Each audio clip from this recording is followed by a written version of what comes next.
Sit! Welcome to the Dynasty Nerds Fantasy Football Podcast, where we discuss Dynasty strategy, rankings, and all things NFL. So get ready to geek out on fantasy football with your host, Rich Dotson. And welcome to the Dynasty Nerds Fantasy Football Podcast. I'm Rich Dotson. He's Matt O'Hara. Hey. He's Garret Price. How's it going? And Jared Wackerly is present once again. That's whacktastic. Hello. Oh, look at us. Look at us. No small talk today because Matt's got kids to feed, apparently. I got to pick them up. Something. Same Yeah, thing, I mean, right? whatever. Get kids to do things with. Yeah. Which I can sit here for talk about days for how sick I was last week. I know, right? And I heard the story. ER, Oh, my got in and gosh. out of the hospital. I'm glad you're alive. So I might not be here next week because I'm getting an endoscopy and a colonoscopy on Tuesday, unless we record on Monday. Both ends. Yeah, it's like a bad day in prison. It's going to be rough. That's going to be terrible. I hear you enjoy that. Well, yeah, we'll find out. It's first time for everything. Yeah, I might wake up and say, put me back down, do it again. Makes me think of that Office episode when Michael brings Oscar in when he's getting his colonoscopy and he's like, I just want to know how I can make it more pleasurable for me, but also for the doctor. The Michael and Oscar moments were so great. So cringy. I so forgot about like so many of those good moments from that show. Yeah, I can't wait to rewatch that one day. Yeah. It's full of like so many good moments. You're right. I can't. That's what my wife and I have on, like, to go to sleep every night. It's just Okay. on. You've told me that before years ago. So, anyways, no room for small talk because Just kidding. Matt has his kids to pick up from places to be unknown. So let's dive right in. Today we are covering the AFC East. Like a bad introduction to a wrestler. From places unknown. Bad introduction. I just got hyped up. I was like, "Who's this guy?" Run through a wall. Whoa! I wonder how tight his tights are. In a world. Oh wow! Look at you. Dynasty Nerds movie, and then I just got so excited. I got goose pimples. No, Wow. not yet. No, not yet. We'll get you there. All right. So if that didn't do it, this Bills offense will, right? So let's start at the top. Josh Allen, obviously, at QB. Mitch Trubisky is the backup. His backup to the backup is Mike White. When you go over to the running backs, we got James Cook and Ray Davis on top of that. And then they got Ty Johnson and Darrington Evans, Frank Gore Jr. Who knows? Who knows who will see the field there.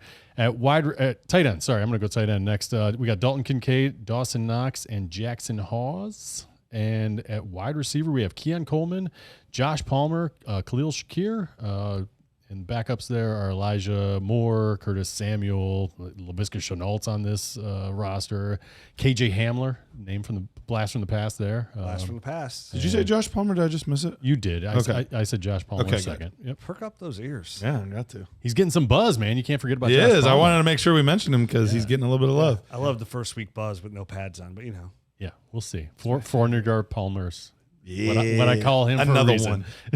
But he's going to do it in 2 I games. think if my name and was then get Jackson hurt. Hawes, I wish I'd change my middle name to Yee. So it'd be Jackson Yeehaw. Yee. Yeehaws? Yeah, that'd be sweet. That would be pretty fantastic. It really would be. Yeah. So, but the Bills, Agreed. That's the best middle name Jackson could possibly have. with the last name Hawes. Right. Yeah, Jackson Yee. Oh. You sound Asian. Yeah. Anyways, the Bills had one of the most productive offenses last year in the NFL. They really hit the ground running. And, for them, they're one of the few teams that average over 30 points per game. And what was interesting about them, though, too, is they ran the ball a ton last year. There were, let's see here, they attempted 520 passes last year, the 7th fewest in the NFL, which is kind of surprising when you got a guy like Josh Allen. Now, could you blame the receiving core? I don't know. But, Khalil Shakir, who got that big contract extension, not big, but got a contract extension. He was the head guy there. He was it, and then they're bringing along a rookie, right? I mean, Keon Coleman last year. But he was the clear-cut number one target in offense. So 100 targets, caught 76 balls for 821 yards, 4 touchdowns, and no other receiver on the team even saw 60 targets. And a lot of that was because of Dalton Kincaid. Dalton Kincaid had a ton of targets. Dalton Kincaid actually second amongst all tight ends in target share. He had, where's my notes down? Oh, in target share he was? Yeah, he had a target share of 25.7% of. Why does that make me feel worse? That does make me feel worse because he turned in a tight end. Wait for it. Hold on. I'm trying to find him. Hold on. 25, 26, 27, 28, 30. 30. Tight end 30. Yeah. He wrangled that Yeehaw that into all those targets only went over 50 yards 3 times. Was only a tight end once as well. And yeah, it was kind of rough out him. Now I know some of those targets his were like deemed uncatchable as well. Sure, a lot of those targets, but again, it was a rough season out there for the pass catching Buffalo Bills. In Dalton Kincaid's defense, one major kind of knee injury issue that he kind of fought through all year, and the other one was also injured. So he two banged up knees. The unfortunate thing is he's already sitting out of practice with a sore knee this year. So excited. Which a lot he's predicted to be the breakout. Which again, 3rd year breakout for tight end is usually consistent. So, phalanges crossed on that one. I'm hoping here. We'll see. We know from our studies though, after the first 2 years, 90% of those guys are the ones that are like top tier guys. So studying's for nerds, Garrett. So per Hayden Winks, Dalton Kincaid weeks 1 through 9 was tight end 8 in usage before his injury last year. So some good data. It's based on expected half PPR points per game. Oh, good for him. Well, I mean, let's hope. Let's fingers crossed that he kind of turns the corner here, gets healthy, and then he doesn't bother him all year, because if he's proven that he can't be a guy that kind of fights through it and is successful. Right. And so far, I right now I'm kind of projecting similar to what we saw last year, just out of the entire receiving department, tight ends, wide receivers. I think it's going to be hard on a weekly basis to count on anybody in particular. Khalil Shakir is probably going to be the most consistent of the group, just because, high catch percentage is usually stuff over the middle and things like that. But I think we're going to unfortunately get a little bit more of the same. I have a fairly, compared to what he had last year, I have a fairly strong projection for Dalton Kincaid this year, but it still wouldn't be anything that would get you excited, like top 6, 7 type of guy. It's more in that 8 to 12 type of range. And so I think that's going to be the tricky part with this offense in general in the receiving game is, yes, will there be a lot of numbers put up? Sure. But week to week, is there going to be anybody to count on? No, it could be a Josh Palmer week. Oh, now it's a Shakir week. Oh, now it's a Kincaid week. Oh, now it's a Keon Coleman week. And it could just be really tough to count on. Right. Yeah, Keon Coleman is an interesting player. It was the Bills' first pick last year, first pick of the 2nd round, so taken extremely high. 32 catches on 64 targets for 578 yards and 4 touchdowns in 13 games. So he exceeded our over 500 yards for rookie receivers margin. He did in 13 games, which was nice. But he, with the good and the bad with Keon Coleman is, I'll start with the good. His yards after the catch, he was really phenomenal. Better than I thought he would have been. Way better. I mean, he showed elusiveness. He did really good with the ball in his hands. He actually ranked. Where does his rank here?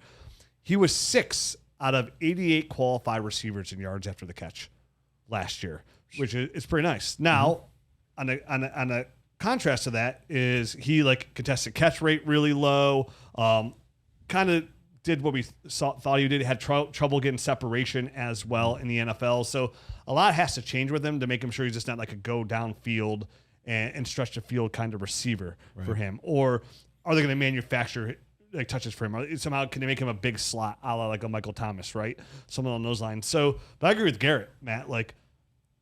Outside of Khalil Shakir, who even then you're hoping more as a flex play with Khalil Shakir last year, earning a 2nd contract, being the number 1 player we said on his team, still finishes wide receiver 32, averaging 12.2 points per game.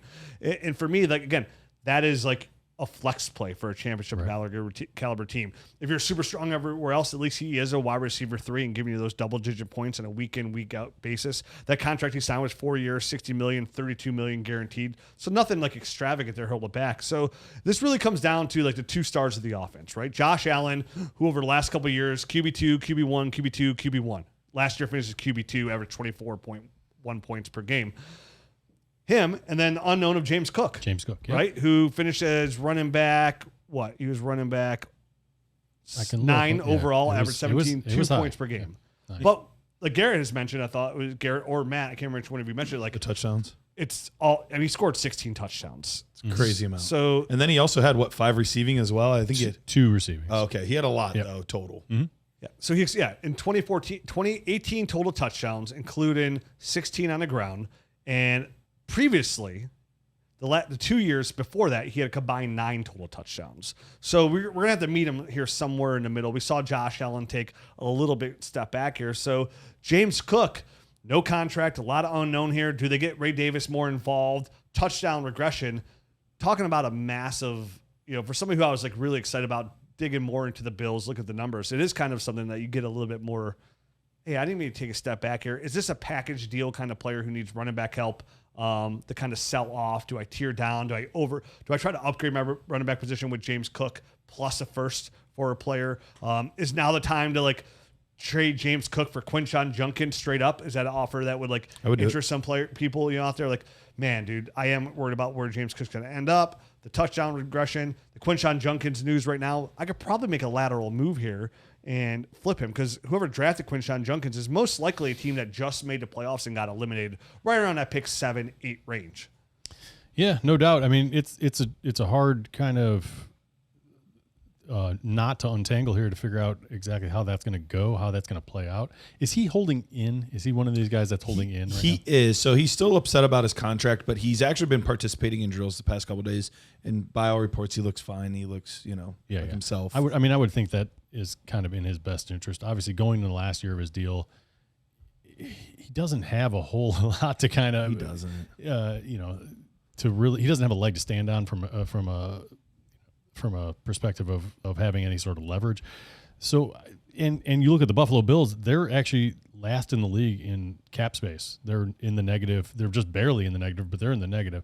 So even to sign him, I mean, I think he's gotten about $5 million against the cap. So it might actually be in their best interest to maybe sign him and push some of that down the road, just so they can kind of get under the cap and be fine. I don't know what kind of moves they'll make, at the deadline when they're chopping people down. I'm sure they'll get under that number, but the Buffalo Bills probably want a little bit more wiggling room than just getting over the cap or under the cap. Well, in a Super Bowl window, this is exactly where you want to be. You want to spend every dollar, bring a guy like a Joey Bosa, right, to kind of really push your numbers to the limit, and really kind of, you don't need money, right? This is your window. You're not saving for the future. You're all in for this season. So I think obviously that Bosa deal probably is one of the deals that pushed them down the money market. I mean, yes, Josh Allen's, his cap hit's huge, and they already adjusted his salary down to about, the bottom that it could be, like 1.2 for this year. So they can't go to that bank again right now. Right. It's got to be next year when they do that.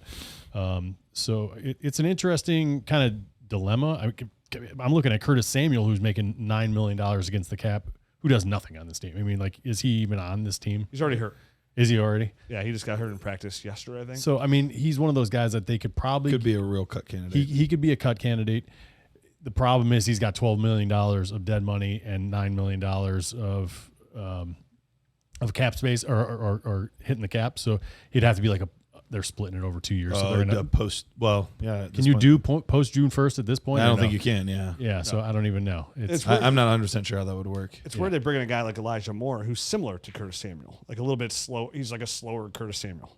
Sure. I don't know what they're really trying to do with the receiving core, or what they're kind of looking for. I don't know if those guys are supposed to supplement if James Cook doesn't kind of work out and be those kind of short area, low ADOT type of guys to kind of provide a spark to the offense. I'm not sure. But obviously this offense is going to be Josh Allen. It's going to be Khalil Shakir, and they're relying probably on Keon Coleman taking a big step this year, or Dalton Kincaid and Keon. I'm sure they're hoping both do. Right. Going back to James Cook real quick, I have him at running back 16 on the season now that I've done my full projection. So still a very solid asset, still a very solid back, but assuming touchdown regression would kind of bump him out of that RB1 conversation and into the RB2 range. That makes sense. A tall guy like Keon Coleman, should be a guy that's a weapon in the red zone if he's taken that next step. And along with, Kincaid actually being healthy. So, both those guys should be red zone targets. James Cook is RB17 right now in ADP. Okay, so he's fallen. I know we talked last week about Chase Brown and James Cook. Have they switched now? Is Chase Brown ahead of him? Yeah, Chase Brown is RB16. Okay. And just to reference Rich's trade earlier, Judkins is actually RB13 and startup ADP. Okay. So would love that. Yeah, with Cook, I mean, we'll see how they utilize him, right? Like Ray Davis is a bigger back. He looked pretty good in his attempts. He looked solid, yeah. But I mean, Cook they really trusted Cook last year. When you look at red zone carries last year, he had 48 carries inside the red zone. And out of those, 15 of those came from inside the 5 And they like Ty Johnson, too. They signed him to a 2-year deal. The receiving game especially, yeah. Yeah, and it's definitely at least this year. I mean, it's guaranteed that he's going to be on the team this year with the contract that he has. So outside of Josh Allen, you had to pick one player on this team for your dynasty team. Who are you taking? I'm still taking my husband, Dalton Kincaid, and hoping for and shooting for the stars because to me he offers the longest, highest upside. Just who's the next best or like at cost? No, just you can pick anybody, no cost. Just like you pick one player here for dynasty, so not just for the season, for long term. Probably still James Cook at this point. I think he's got enough insulated value, and he's still going to be a value wherever he goes next. If it's not Buffalo, there's a good chance it could still be Buffalo. I'm just not necessarily sold he's a true RB1. I think he's more of like a high-end RB2. Agreed. I might go after Keon Coleman and just shoot for the upside of him maybe being a wide receiver 1. What about you, Jay Wack? I like that, Matt. I think we all need to remember that Keon Coleman was like one of the youngest receivers in that draft class last year, so he might take a little extra time to get up to speed, but still a good rookie year. I'll probably go with Keon Coleman. I remember talking to my Bill scout that I know, and he was telling me, he's like, don't expect a lot of Keon Coleman this year as rookie year. He's like, we have a very intense playbook, and it really is pretty hard to pick up. Rookie receivers usually have a tough time. We saw Amari Cooper have a tough time with it as a veteran coming in. Yeah, so he's like, I wouldn't expect a lot out of him. But saying that, and this guy, he's like, it makes more sense because what he told me at the time. And I said that in the podcast. Like he told me, he's like, we plan on running this offense through Dalton Kincaid. That's what he told me. They tried to. He's our number one. We want him to be our number one target. Our plan is to run the offense through him. Obviously, the injuries have kind of like taken that back. So hopefully that knee can get right this year. And he's just feeling a little soreness because it's the first time really going at on it. But I'm still. That's why I kind of picked Kincaid because I still believe like if he gets healthy, they do want to run that offense through him and make him that. What we all cover, right? The first or second look. We already see the target shares there. Now he's got to turn it to production. Yep, they got to get on the same page, him and Josh Allen, and I think that can straighten itself out. Okay. All right, moving on to the Miami Dolphins. We're going to start at the QB position with Tua, Zach Wilson, and Quinn Ewers at running back. They got Devon Achane, Jalen Wright, and Alexander Madison, also Ollie Gordon II. At tight end, they have Darren Waller, Farrell Brown, Julian Hill, a bunch of other guys that doesn't really matter. Noah Fant he was visiting there, so that would be interesting for the Darren Waller love if Noah Fant was to also sign there. At the wide receiver position, they have Jaylen Waddle, Tyreek Hill, Malik Washington, Eric Uzakanama. Crushed it. Nailed it. Yep. Nick Westbrook-Ikini, and Taj Washington. Nailed it. How do you say that guy's name? Anybody? It looks like it's easy. He was never Kanma. He was never good enough for me to worry about it. Yeah, I don't know either. I mean, opposite of the Bills with offense, a question mark at the end, by the way. Bills obviously a Super Bowl contender, but from a dynasty aspect, looking at this from a dynasty lens, the Miami Dolphins are like how I like my nachos. They're loaded, right? Loaded. Like this is. I mean, anywhere you look, Tua, I'll take my Superflex teams all day. You like them with them jalapenos on there. Extra jalapenos, a little please. spicy. Very Extra good. Little kick. Jalapenos. Yeah. Hot, too. None of this generic just for color nonsense either. No. Devon Achane is somebody who I think will be a top 3 running back this year. Jalen Wright, we've kind of talked him up. Matt and you and I both have talked him up. For what it's worth, my actual projections came out with him being the RB2 on the season. RB2?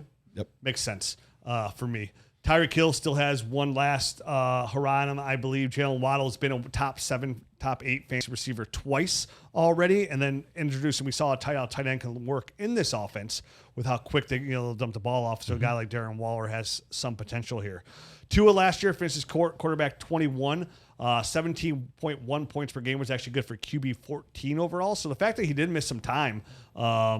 They finished at 21 overall with the hip injury and the concussion injury was pretty impressive as himself. I mean, this is an offense that's predicated with a lot of motion, speed, right? And even it shows with Tua as well. Nobody got the football out of their hands last year faster than Tua. He got out in 2.3 seconds. And Achane, what is he known for? Speed. Jalen Wright, speed. Tyreek Hill, speed. Jaylen Waddle, speed. And then You mix all that with the motion that Mike McDaniels like to run. This really puts a lot of players in position to find space. Mix it with emotion. I like that. Tua is somebody, obviously, we all know his cons, right? He's a very solid quarterback when he's in there. But the offense is like up for success. It's predicated on Tua because nobody does. Devon Achane had one touchdown. Drastic. One touchdown when Tua was not the starter last year. One. And that was him. Devon Achane last year, to let you know, too, was it Mike White and who else last year? Ferguson. Just bad. No, it was the mobile quarterback. The Skylar Thompson. No, it was. He used to be the backup in Baltimore. Josh Johnson. Tyler Huntley. Huntley. That's who it was. I was so far off. It was bad. It was really bad. The backups are bad. They've done a better job of solidifying the backup position, in my opinion. Zach Wilson, he's got his faults, but he can throw the ball well. Could at least sort of manage an offense. And Quinn Ewers, I think, has at least some upside. Yes. He's been getting a lot of praise this offseason. Has he? So, I mean, we'll see. Has. He's a guy that's always looked good in T-shirt and shorts, though. Sure. Like, he's always looked good. It's when pressure's in his face, and that's when he's always faltered. So it doesn't surprise me that right now he looks like a superstar. Yeah. We'll see if he can actually carry that. I mean, he was the number one high school recruit coming out. We had One of the highest graded prospects ever. Left high school early. Yeah. Yeah. Yeah, showed up at Ohio State camp with a big mullet. I'm like, who's this guy? Came to sit behind CJ Stroud. So outside of And then he Tua, transferred. I mean, obviously the number one weapon here, the number one dynasty asset set is Devon Achane, right? His youth, his upside. Last year finishes running back 5 overall, 17.6 points per game. It was good for 7th overall. But what really brings him is what we love about a Devon Achane and what we hope he could be is like the next Alvin Kamara is what he brings in the passing game. Yep. You know, when you look at him in the passing game, if you just go back since he came into the league, which is 2023, he ranks 8th among the running backs in targets, 5th in catches, 4th in receptions per game. And last year he had 173.2 fantasy points as a receiver alone. This is somebody who last year led all running backs in receptions, receiving yards, and he tied in receiving touchdowns as well amongst all receiving touchdowns. It was 10th in yards per route run with 1.45 at running back. So Achane has everything you want from a fantasy football running back. Like the bread and butter is his pass catching ability, who gets carries between the tackles, and we've seen at his highlight, you know, this is somebody who average over 7 yards per carry. Well, and I think that's the biggest thing for him this year. His biggest knock last season was he went from over 7 yards a carry. It was a 7.8 in his rookie season, something absurd. And he dropped all the way down to 4.5 last year. And the 7.8 was absurd. It was. It was. The truth is likely somewhere in the middle. Right. Yeah, like most things are.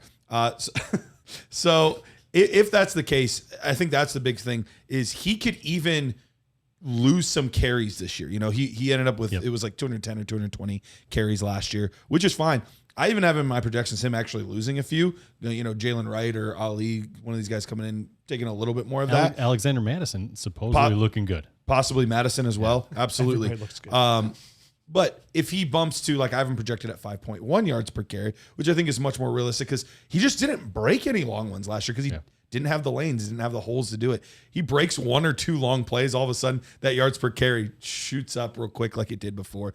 So that's the crazy part is I don't feel like I was super aggressive on his projection. 190 carries is not a lot compared to a lot of these running backs. You know, that's just a little over 10 a game. It's like 12 a game. So you got him just missing 1,000? Is that? Yeah, 969 total rushing yards. But it's all the stuff that you mentioned, Rich, through the air. Yep. He does so much through the air. I only have him for 7 rushing touchdowns, but I have him for 76 receptions, nearly 600 receiving yards, and 5 receiving touchdowns. So that's what really boosts and elevates things. How's their O-line this year? That was the one thing I didn't get around to kind of checking. Not much different. Yeah. They did draft. Let me look real quick.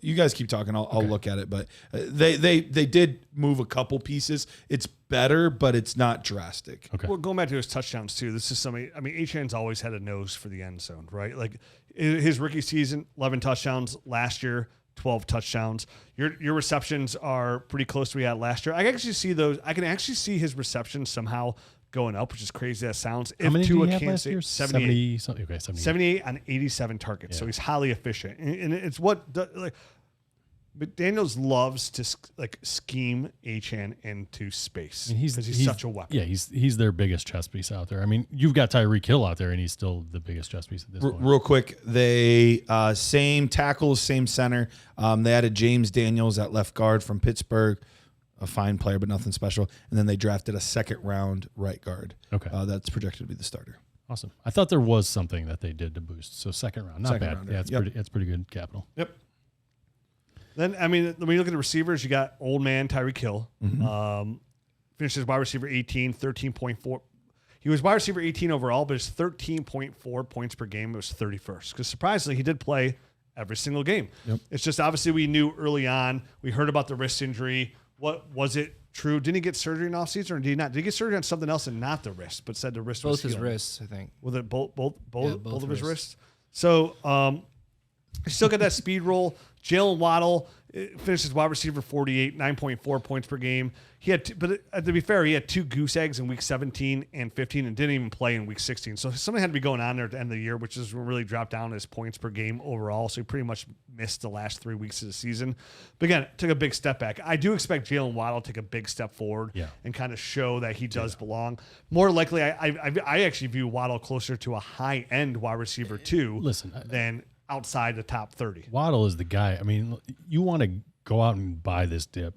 For me, this is definitely a moment where you want it, because Tyreek Hill is for sure in the last year of this deal. You look at it and there's 1 year left on it, but his cap number goes from 27 million, almost 27.6 to 51.9 next year. 51.9. He is not on this team, and his dead cap money goes from 56 all the way down to 15. So they're getting rid of him after this season. This is his last kind of hurrah. They literally cannot get rid of him. I mean, there's no way financially they could do it. You cannot take it. They don't even have the cap space to do it. They don't have the $30 million that you'd need. They have $12 million against the cap. They would need $30+ million to get rid of him. So they're not getting rid of him.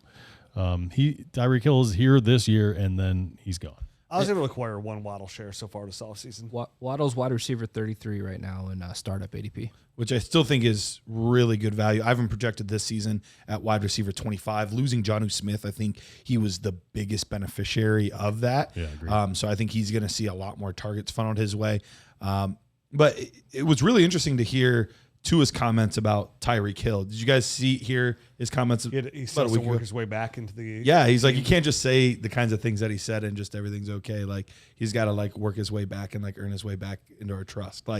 Which is something that seems like it's kind of a underlying thing that if things don't go well the first 4 or 5 weeks, we could have a blow up situation, which then would make a Jaylen Waddle even more valuable. To the moon. Yes. Yep.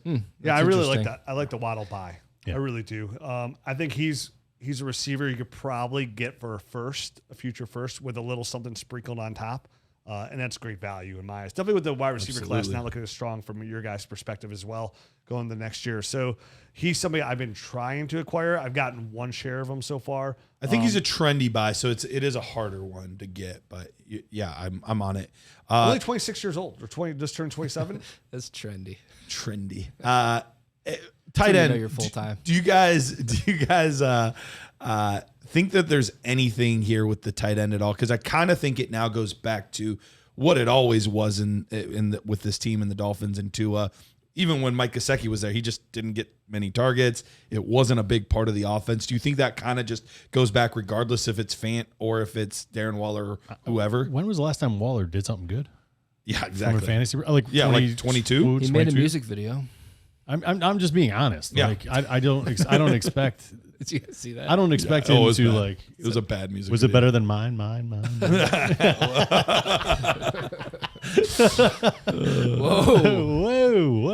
Hit it. I'm getting it back this week. All right. Yep.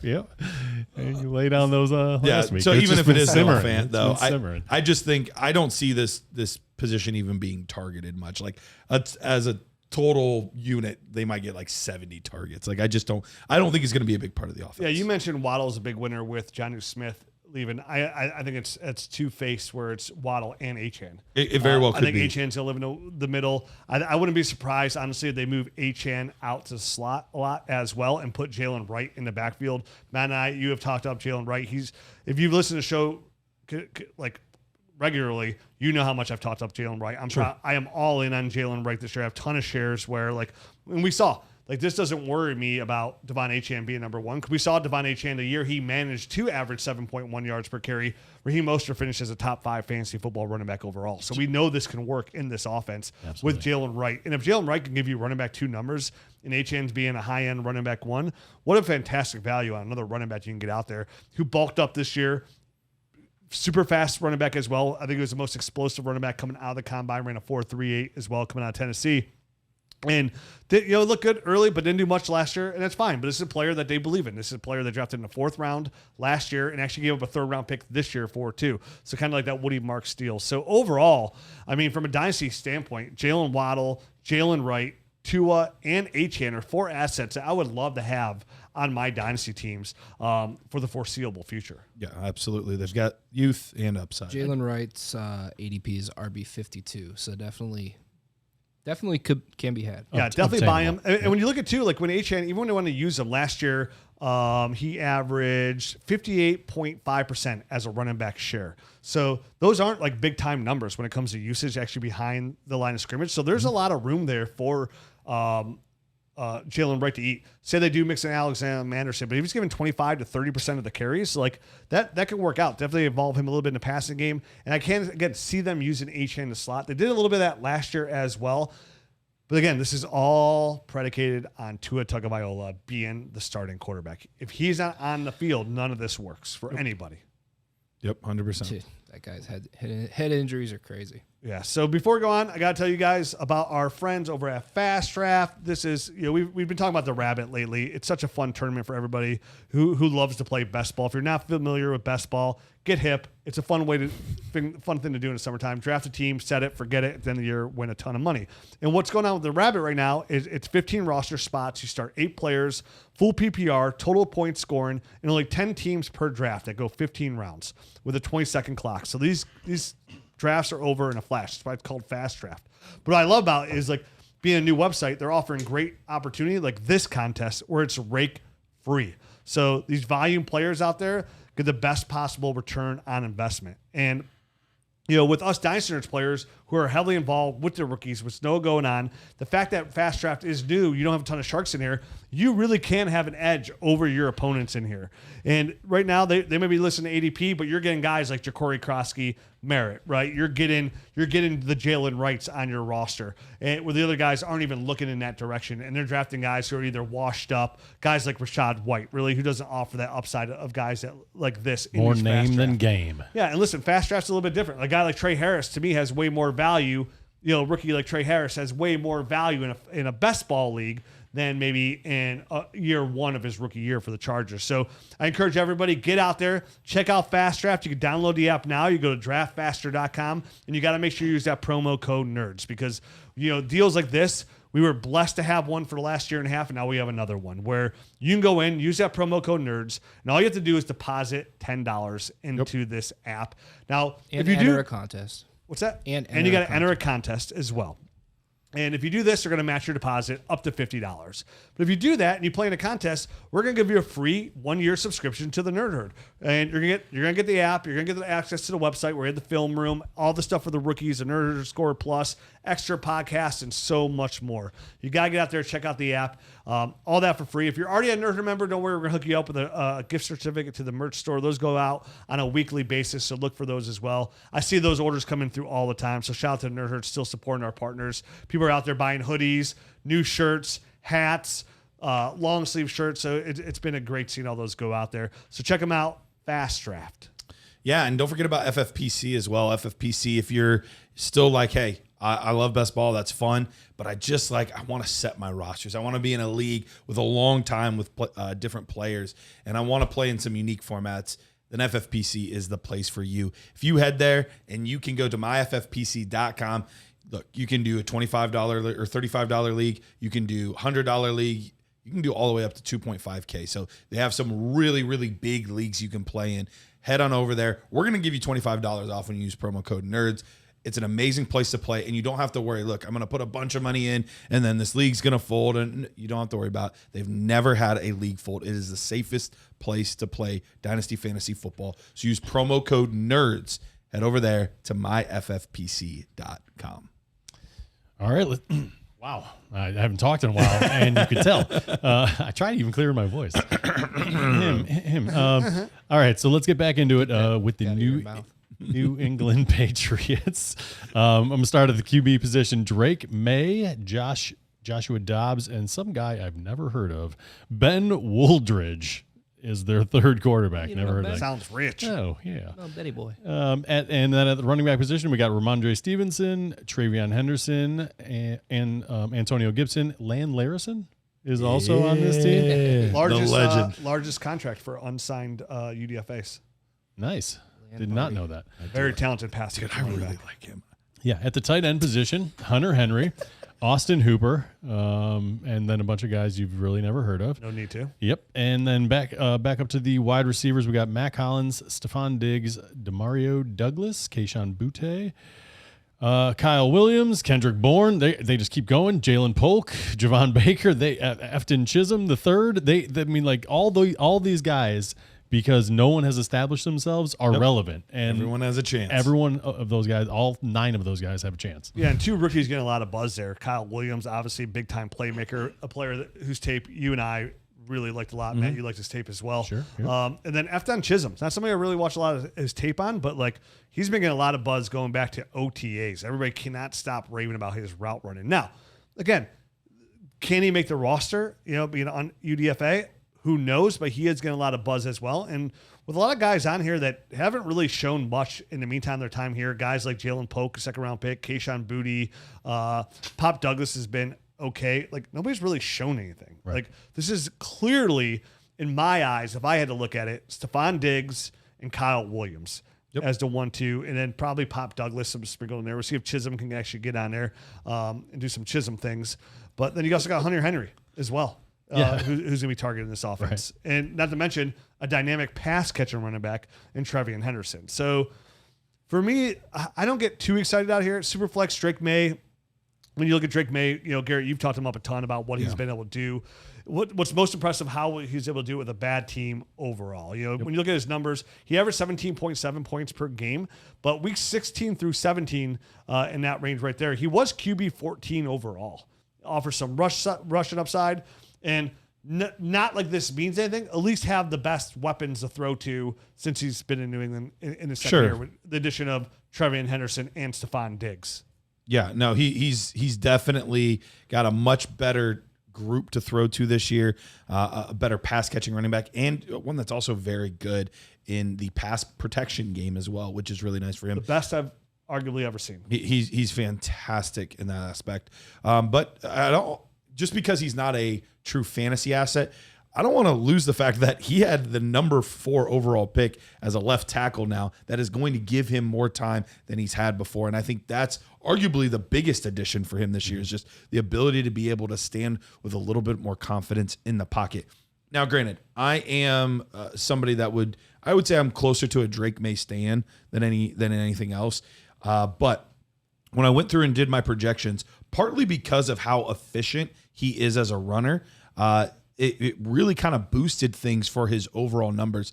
And I have him projected right now as quarterback 8 on the season, which is probably the one that's the most out of line with the general consensus. Yeah. That would probably be the biggest one that's out of line with everything. But it's not hard to see when you're looking at how he ran the football last year, if he does anything similar to that, and we see his passing numbers just improve a little bit, nothing drastic on a per game basis. I'm trying to remember what it was. If he would have played all 17 games, he would have passed for like 22, 23 touchdowns, somewhere in there. I have him at 26. So nothing, not a huge jump. Not crazy. He's got some better weapons. He should be able to score a few more touchdowns through the air. And even passing yards, I have him at 3,600 passing yards. So it's nothing crazy that I think that he's going to do absurd things through the air. I think it's just his effectiveness on the ground and those rushing touchdowns, I think really could make him a top 12 player this season. Yeah, rushing's going to help. I mean, obviously the weapons he gets, you add addition of Treveon Henderson, who's an extremely dynamic runner in the running game and passing game, right? This is somebody I view could be definitely a 3-down running back. Has the speed, the pass catching jobs, obviously third down, blocking and blitz protection's fantastic. And then again, Stefon Diggs. And the fact that Stefon Diggs came in here off his ACL injury, fully healed, ready for camp, tells me that he's ready to go. Yes, he's a little bit older, but even last year on the Texans, like he excelled. Weeks 1 through 8 where he played, he was wide receiver 8 overall, averaged 17.2 points per game. Was wide receiver 6 overall, weeks 1 through 6. So Stefon Diggs was efficient. So you had him, you had Treveon Henderson, you got Hunter Henry in the middle. I really do think with Henderson's explosiveness and ability to get to the edge can really what helped Drake Maye extend those passing game. Like this is somebody who I could see catching 50 footballs this year for over 350 yards in that range. And then you bring a guy like Stefon Diggs, who is such a savvy route runner. Yeah. So many ways that Josh McDaniels can use him to open up the offense. And I love the addition of Kyle Williams and how they want to utilize the rest of the receivers. That's fine with me. Let him just fall into place and kind of be like, kind of like that Bills offense. Like wherever he wants to sprinkle the football, that's fine. We know Diggs is the one. We know they got Treveon Henderson, and we know they got a solid tight end in Hunter Henry. Everything else for that is gravy. And having the ability to rush, which he's going to have to do, because the rest of the offensive line, we know how that's going to look, does offer a lot of fantasy football upside. Like QB8 might be a little bit higher than I would guess. Sure. Just how many other quarterbacks are out there, how talented they are. Even simple guys like a Brock Purdy out there. The emergence of superstar stud J.J. McCarthy is gonna damper into that a little bit as well. Well, I think 8 is high. I do think it's within his realm of possibilities. So I don't think it's like egregious that you're putting him there. And for what it's worth, quarterbacks 8 through 13 are just a hair over a point apart. So it's kind of a big tier of a lot of guys that could all kind of finish in that range. Purdy, Nix, Murray, Prescott, Fields, all those guys, if they play 17 games, I think are all going to be in a similar group. It's very similar like tight end 8 through 15, right? Like they're all so close at points per game. It's just these guys are scoring at such a higher level. That's all. Yep. So I mean, I think this thing's starting to shift, right? The Tom Brady era is over, all that kind of stuff. And everyone was kind of like staying away from the Patriots for the most part. I mean, Ramondre Stevenson kind of popped his head up and people liked him for a little bit. But now it's starting to kind of, the tides are turning, it's starting to feel like an offense that maybe you do want to have pieces of. Obviously, Drake Maye, young, and you want him in super flex. Now, all of a sudden, Treveon Henderson is there. That's great. Also, I feel like those two guys are pretty established as long-term solutions for positions for any team. But we go to the wide receiver position, and Stefon Diggs is there, and I think that's fine for this year and potentially longer. I mean, you look at his contract, and he's one of these guys that has a balloon type of cap number, goes from $8 million to $26 million next year. They can absorb that if they want to. They can restructure if they want to. And most of that's base salary, so they can restructure and kind of extend that thing longer if they want to. They're number one in cap space. They don't really have many restrictions. But where do you guys see the wide receiver position long term? Because Stefon Diggs is how old, like 32 or something like that? T. Higgins. Yeah. I could easily see the team trading their first next year for T. Higgins. I mean, you don't think Kyle Williams is the guy? He could be. Douglas, Keyshawn Boutte. I think Williams is going to be there, but I think he long term is going to be a really solid number 2. I don't think he's going to be their true number 1. I think they're going to either draft somebody, free agent, trade. I think they're going to find their number 1. And then after that, I'm not really willing to invest in anybody else unless I'm a contender and I want Diggs for this season specifically. Outside of that, I don't really want to touch anybody else. I mean, I've drafted Kyle Williams, so I feel good about that. I have picked up Ethan Chisholm off the waiver wire because he's there just in case he does make it and kind of turn it like that. Wes Welker, right? Like, sure. We've seen that in this offense with Josh McDaniels at the helm. That one of those guys can be very useful. Yeah, savvy slot wide receiver. Truly Adelaide, yeah. Yeah, so I picked him up. Just it's worth it because there's not a lot of options, right? Like it's a wide open field here. There are a lot of options. That's what makes it a wide open field, right? Because there are a lot of options. I just don't believe it. Like again, Mac Hollins, I've seen what he does. He's a very specific running back. Yeah, we know what he is. Right. Bootie's just talented receiver, just can't really put together all. It seems like more like it's more mental than anything else. Jalen Polk, highly invested, slower receiver, big receiver. Same thing, kind of one dimensional. Already kind of dinged up, right? Yeah, and missing camp. Been a disappointment. Yeah, absolutely. All right, so I just wanted to get a quick read on that. Anything on the tight ends? Obviously, Hunter Henry's as reliable as they come, but he doesn't offer a ton of upside. He's my favorite. Like, if I'm in a startup and I'm like, oh crap, the tight end's got away from me. I did not realize. Like, he's my favorite. Like, he'll get me through the year. Yep, like, he'll be fine. He's gonna be. He always kind of seems to sneak into like, oh, he was wide receiver or running or tight end 12. Like, I guess he wasn't that He was bad. tight end 12 last year too. Yeah. So, I mean, he just seems to be that kind of guy that just is always very solid. And especially with this offense probably being more effective this year, it wouldn't surprise me if he ends up there again. I'm not targeting him, but he's your ideal backup for cheap. Yep. But he could start if you're in a pinch. What I think about Henry, what could be sneaky about Henry this year is, again, he came in as tight end 12 last year. So he was a tight end 1. So he's startable. Saw 88 targets, real reliable underneath in this offense. So that's a good role for him. His stat line, when I look at his stat line last year, 66 catches, 674 yards, and 2 touchdowns. This was a team that didn't have a lot of red zone opportunities last year. So with the addition of Diggs, the addition of Treveon Henderson, a year or 2 step forward for Drake Maye, if they could find themselves in that red zone a little bit more, and somehow Henry can get those touchdown numbers up, which is, kind of live that way in LA or in San Diego as well. 6, 7. I wouldn't see anything more than that possible. But that's 3 times the touchdowns. If he can get that, and that's what I was thinking too, like that 6, 7 range, he goes from tight end 12 to like tight end 8 overall. Sure. So there's definitely a path for him to be relevant. Definitely a tight end premium, or you're playing 2 points per tight end, some of those lines. Like, he's somebody you actually put in your lineup on a week in, week out basis. Is it glorified?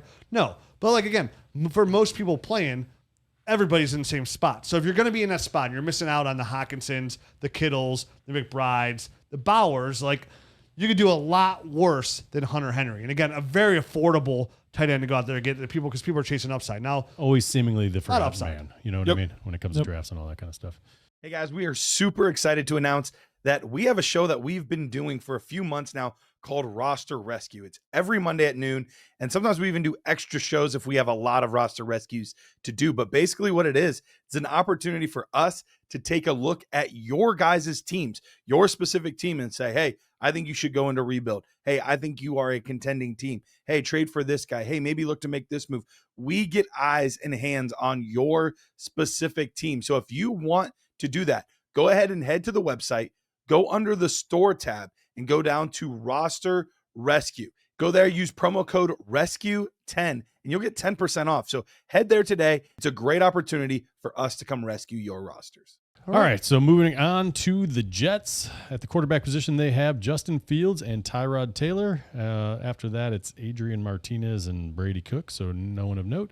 And then at running back, Breece Hall, Braylon Allen, Isaiah Davis, pretty much all there. And then at tight end, Mason Taylor, Jeremy Rucker, and Stone Smart. You like that, Ben? Ruckert.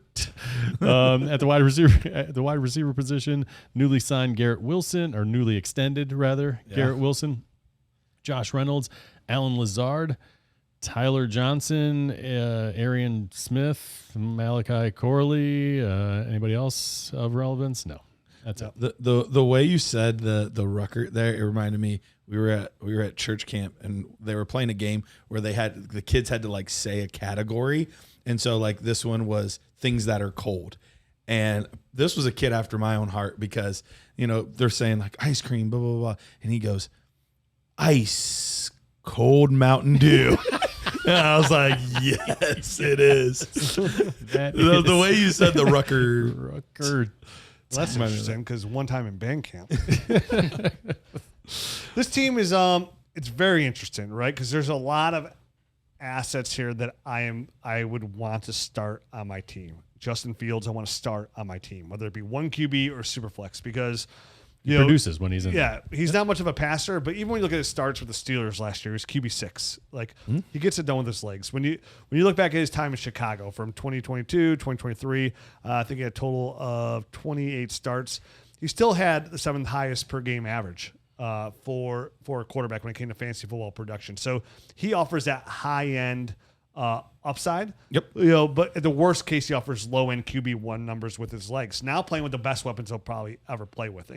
Garrett Wilson's better than DJ Moore, even though DJ Moore had his best year with Justin Fields. But you add a Mason Taylor, who I love hearing that rapport with them, are already hidden, and they're utilizing Mason Taylor in the red zone a ton as well, which is really cool to hear. We all know what Breece Hall can bring to the table. So Justin Fields, to me, great gamble. More of like, I know, Matt, you said for him, like the moment he starts producing at this quarterback 7-8, you're out, you're selling as soon as you possibly can. Yep. definitely in a super flex league. So, and I'm not opposed to that whatsoever. I feel like this is kind of his last go. If he blows this, it's going to be a long time until he gets a starting gig again. Sure. So his value could really plummet after that. It very well can. And the hardest thing to project with him is, a lot of these projections, unless I think there's going to be like a battle where like they'll lose the job. I don't see anybody like taking the job from Justin Fields on this team. So I projected him for 17 games, but he has been dinged up here and there, which is always a little bit of a concern. But if he plays all 17, I have him projected as QB9 on the season. So another one where the rushing upside, as you mentioned, Rich, in the games that he played, he was top 6 type quarterback. So when he's on the field, he's a very, very effective asset overall. So definitely a guy that I want to have, I want to play. But even though I know that he's not terrible news for Garrett Wilson, I feel fine with that. He still is not at this point the quarterback that's going to elevate those pieces around him. Agreed. Yep. Yeah, he needs pieces around him to help him for success. And early camp, I've seen some positive here. He has been throwing the football to Breece Hall, and again, Breece Hall lives there as well. Breece Hall is a dynamic runner. He lost some of that explosiveness. He finished as running back 16 last year, averaged 14.8 points per game, good for 18th overall. But when you look over the last couple of years, over the last 2 years, he's led all running backs in receiving yards with 1,074, and he's been second in receptions with 133. So he does. Like when you look at the best pass catcher running backs, the Devon Achanes, the Alvin Kamaras, Breece Hall is right up there with him. Bijan Robinson's one of those guys as well. So he's a running back that offers that running back one upside, right? I don't know if he's still, with that knee, with how they're probably going to use him, with everything around him, I don't know if we'll get that top 3 running back finish again out of him, but at least offers probably top 10 upside, a guy like Breece Hall, which is still a very elite asset, right? Like having those high-end running back ones. It is going to depend solely on his amount of catches. I mean, to get him to a top 10 guy. And that's everybody, though. But it's just a little bit of an unknown with a guy like Justin Fields. That was one of the hardest parts for me in projecting Breece Hall this season, because as a player, I think he's a top 10 running back in the league, no problem. But it's the usage. Now, they've come out since their kind of early bearish usage on him, been a little more bullish and said like, yeah, he's our guy. We'll see. It's hard to know. We'll see once they actually, week 1, week 2 comes around. We'll see how the usage is. But you're right. In that season where Breece Hall was a top 3 guy, he had a 26, or the running backs at least had a 26% target share on the team. Justin Fields for most of his career has averaged closer to around 20%. So that's a big dip overall as far as potential targets for him. So that's what I kind of want to wait and see is how many targets are we looking at? Are we looking at an 80 target season? Then I feel pretty solid. Are we looking at a 50 target season? I feel a lot worse. And we still don't even know how much they're going to throw the ball here, right? Yeah. I mean, Detroit, if Detroit is the model, I mean, they could very well start off just running the heck out of the ball until they figure out what they got in a guy like Justin Fields, and then kind of bring the passing game along if it develops, you know what I mean, and really rely on this running game. And the passing game is going to run through Garrett Wilson. Absolutely. It's just got a contract extension, which you'd love to see at a 24-year-old star. Wide receiver 9 overall last year, 18 in points per game with 15.2. And if you're worried about Justin Fields, we've seen him support an elite true wide receiver 1 when he has that. When he did it with DJ Moore, when DJ Moore came in, he immediately established a rapport. We don't have to worry about the rapport with Fields and Garrett Wilson. They have played football together before. They're both out of Ohio State. And back in that year, DJ Moore averaged 92 yards per game and 0.67 touchdowns when in the games that he did play with Justin Fields, and he put up a true wide receiver 1 season and was the best season so far to date for a guy like DJ Moore. So I think Garrett Wilson's 100% fine despite the quarterback situation. I think the 2 big assets, I think a big ADP jumper we see is a guy like Mason Taylor, right? Yeah. I think everybody's been sitting here talking about Colston, Loveland, and Tyler Warren, which both easily have a chance to have success. I would not be surprised in year 1 if Mason Taylor outproduces Colston Loveland. Tyler Warren, we'll see. I think he could be a central point of that offense, but I think Mason Taylor is definitely in line to be the second highest score in rookie tight end and be a rookie tight end. If he can find the red zone and get utilized in the red zone enough and see enough targets, because I think he'd be the number 2 target in this offense, to finish as a tight end 1 as a rookie. That's the thing. Number 2, like actual receiving target guy out there. I don't know why I can't use words right now. But Josh Reynolds is the next guy in line, and he's fine, but he's nothing special. No, I think Lazard, right? Alan Lazard didn't have a step to lose, but somehow lost one. You know what I mean? Like, and they took Taylor high, right? I mean, it was high second round. He went. Yes, it was the third tight end off the board. Yep. It was like top 7, top. It was 8 very high in the round? second round. Yeah, I don't remember exactly what it was. Early on. I'm totally on board with this. The trickiest part for Mason Taylor is going to be not his talent and not his target share, because I actually think he's actually going to have a really solid target share. It's just going to be the total amount of targets. Right now, I have the Jets projected as the third lowest passing team as far as volume goes, just because you have a guy like Justin Fields running the ball so much. The Eagles and the Ravens were the only teams with projected lower pass attempts this season. So I think that's the hard part. Is I think his share is actually going to be really solid even as a rookie. It's just the total targets, and then how much is this team going to be in the red zone to get him touchdowns? Those are the questions. I agree. I think a 25% target share is not out of the realm at all. 42nd overall. 42nd overall. Yeah, so really good draft capital.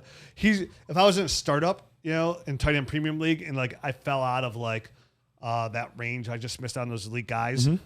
I would make sure I came out of that draft with Mason Taylor, because I love the upside there. I love the path. I love the talent. Tight end 16 right now. Tight end 16 ADP wise. Yep. Yeah, worth it. And to me, that is absolutely stealing. He's somebody I would love to try and do like a Fugazi trade with. Like I'm trying to like look. I'm not directly targeting him essentially, but like again, what looks like an overpay today is an underpay tomorrow kind of trade. I have no problem capitalizing on any of their tight end, these like older tight ends, these middle end tight ends. I think right outside of like David Njoku, even there, if I can get Mason Taylor plus. That was going to be the exact guy I brought up and asked you about David Njoku. If I can get, well, depends if I'm a contender or not, right? Because again, Njoku, somebody who's gotten better every single year, averaged 13.5 points last year. I think he's needed if I really want to take that step forward. I think he's the last guy that I can count on as a tight end to be like, okay, you're going to help me win, right? Everything Him or Ingram, depending on where they're drafted. Yeah, him and Ingram equally, right? Yep. But like, if I'm like in the middle somewhere around there, I would love to be able to find a way to get like, hey, do I turn them into Mason Taylor plus? Hey, can I give you Evan Ingram? Can I get Mason Taylor and a second, right? Some of those lines, because people are like, oh wow, that's all you got for Evan Ingram. He's about to go off. That's all you got for Njoku.